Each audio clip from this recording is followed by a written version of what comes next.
മലയാളികളുടെ പ്രിയപ്പെട്ട താരം എന്ന വിശേഷണം ഏറ്റവും കൂടുതൽ യോജിക്കുന്ന ഒരു നടിയാണ് അനുശ്രീ എന്ന് പറയുന്നത്. അനുശ്രീ ഒരു നാടൻ പെൺകുട്ടിയുടെ വേഷമൊക്കെ ആദ്യകാലങ്ങളിലൊക്കെ ചെയ്തെങ്കിലും പിന്നീട് ഭയങ്കര മോഡേൺ ലുക്കുള്ള കഥാപാത്രത്തിലേക്കൊക്കെ വരികയും പിന്നെ അനുശ്രീക്ക് എന്ത് ക്യാരക്ടർ കൊടുത്താലും വളരെ ഈസി ആയിട്ട് ഹാൻഡിൽ ചെയ്യുന്ന ഒരു നടിയും കൂടിയായിരുന്നു അനുശ്രീ. അപ്പൊ ഇപ്പം സോഷ്യൽ മീഡിയയിൽ അനുശ്രീയുടെ വിവാഹത്തെക്കുറിച്ച് ഇങ്ങനെ ഭയങ്കര ചർച്ചകളൊക്കെ നടക്കുന്ന ഒരു സമയമാണ്. എവിടെ കണ്ടാലും അനുശ്രീയോട് ആൾക്കാർ ചോദിക്കുന്ന ചോദ്യം എന്താണ്? നിങ്ങൾ വിവാഹം കഴിക്കുന്നില്ലേ? വിവാഹപ്രായം എത്തിയിട്ട് എന്തുകൊണ്ട് നിങ്ങൾ കഴിക്കുന്നില്ല? നിങ്ങൾ ആരേലും കണ്ടുപിടിച്ച് വെച്ചിട്ടുണ്ടോ? ഇതൊക്കെയാണ് അനുശ്രീ. നിങ്ങളുടെ ആഗ്രഹം എന്താണ്? നിങ്ങൾക്ക് ഭാവി വരനെക്കുറിച്ചുള്ള സങ്കല്പം എന്താണ്? എങ്ങനെയുള്ള ആളായിരിക്കണം നിങ്ങളുടെ ഭാവി വരനാകേണ്ടത്? അങ്ങനെ കുറേ കാര്യങ്ങൾ അനുശ്രീയുടെ വിവാഹത്തെക്കുറിച്ചും, പ്രേമിക്കാൻ പ്ലാൻ ഉണ്ടോ, പ്രേമമുണ്ടോ, നിങ്ങളുടെ റിലേഷൻ എങ്ങനെയുള്ളതായിരിക്കണം, നിങ്ങൾക്ക് കല്യാണം കഴിച്ച് ജീവിക്കാനാണോ ആഗ്രഹം, അതോ നിങ്ങൾക്ക് ലിവിങ് ടുഗദർ ആകാനാണോ ആഗ്രഹം, ഇതിനെല്ലാം മറുപടിയായിട്ട് നമ്മുടെ അനുശ്രീ ഒരു കാര്യം പറയുന്നുണ്ട് കേട്ടോ. അനുശ്രീയുടെ ആഗ്രഹം ഇതാണ്, അതായത് തൻ്റെ ഏറ്റവും ഇഷ്ടപ്പെട്ട ജോലിയായ സിനിമയിൽ അഭിനയിക്കുക എന്നതാണ്.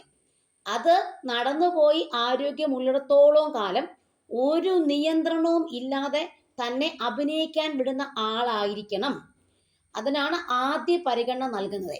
അങ്ങനെയുള്ളവർ എപ്പോഴും നോക്കി വെച്ചോ. അനുശ്രീ പറയുകയാണ്, തൻ്റെ വിവാഹം കഴിഞ്ഞാലും തന്നെ വളരെ ഫ്രീ ആയിട്ട് തന്നെ അഭിനയിക്കാൻ വിടണം. അതാണ് അവരുടെ ഏറ്റവും വലിയ ആഗ്രഹം. അതിനുശേഷം അവർ പറയുന്ന പ്രധാനപ്പെട്ട കാര്യം, 34 വർഷമായി അവർ ഈ ഒരു വീട്ടിൽ താമസിക്കുന്നു. അപ്പോൾ ആ വീട് വിട്ട് അവർക്ക് മറ്റൊരിടത്തേക്ക് പോകുന്ന കാര്യം അനുശ്രീക്ക് ഓർക്കാൻ പോലും വയ്യ. അപ്പോൾ അത് ഒരിക്കലും അവർക്ക് പറ്റത്തില്ലെന്ന് തന്നെയാണ് അവർ പറയുന്നത്. അതുകൊണ്ട് അവരുടെ ഒരു പ്രത്യേകത എന്ന് പറഞ്ഞു കഴിഞ്ഞാൽ, അവർ പറയുന്നത് അത് അവരുടെ വീട്ടിലേക്ക് അവരെ ക്ഷണിക്കുകയാണ്.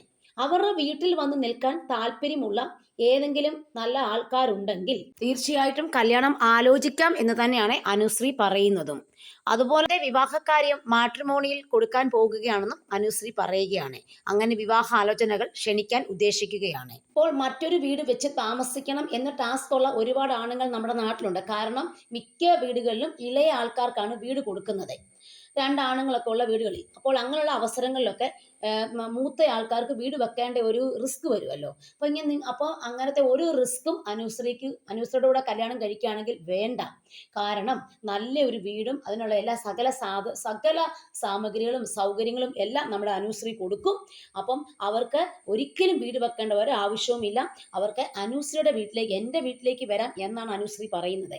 അതുകൊണ്ട് നോട്ട് ദ പോയിന്റ്.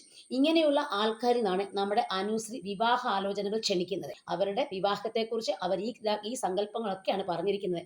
പക്ഷേ എനിക്കിത് കേട്ടപ്പോൾ നല്ല ഒരു കാര്യമായിട്ട് തോന്നി. കാരണം ഒരാണിനെ സംബന്ധിച്ച് അവൻ്റെ ജീവിതത്തിൽ ഏറ്റവും വലിയ റിസ്ക് എന്ന് പറയുന്നത് വീട് വെക്കുക എന്നുള്ളതാണ്. വിവാഹം കഴിക്കാൻ പോകുന്നതിന് മുന്നേ ആണുങ്ങൾക്ക് ഭയങ്കര ബുദ്ധിമുട്ട് തോന്നി തുടങ്ങും. അയ്യോ വീട് വെക്കണം, എന്തെല്ലാം കാര്യങ്ങൾ ചെയ്തിട്ട് അവർ വീട് വെക്കുന്നത്, അവർ കല്യാണം കഴിക്കുന്നത്. അപ്പോൾ ഇവിടെ ആകുമ്പോഴേക്കും ഒന്നും അറിയണ്ട, നമ്മുടെ അനുശ്രീ തൻ്റെ സ്വന്തം വീട്ടിലേക്ക് ക്ഷണിക്കുകയാണ്. വിവാഹം കഴിക്കുന്ന ആള് വന്ന് തൻ്റെ വീട്ടിൽ താമസിക്കണം എന്ന് നിബന്ധന വെക്കുകയാണ്. വളരെ നല്ല കാര്യമാണല്ലോ. അതുപോലെ തന്നെ ആ വരുന്നയാൾ പക്ഷെ എങ്ങനെയാ, നല്ല സമാധാനവും സന്തോഷവും അവരെയൊക്കെ നോക്കുന്ന ഒരാളാണെന്നുണ്ടെങ്കിൽ നമ്മുടെ അനുശ്രീ വളരെ ഹാപ്പി ആയിരിക്കും. അപ്പം തീർച്ചയായിട്ടും ഇതുപോലെ നല്ല കാര്യങ്ങൾ ചെയ്യുന്ന ആൾക്കാരെ നമ്മൾ പ്രോത്സാഹിപ്പിക്കണം. അനുശ്രീയുടെ കല്യാണം എത്രയും പെട്ടെന്ന് നടക്കട്ടെ എന്ന് ഞാൻ പ്രത്യേകം പ്രാർത്ഥിക്കുകയും ആശംസിക്കുകയും ചെയ്യുന്നു.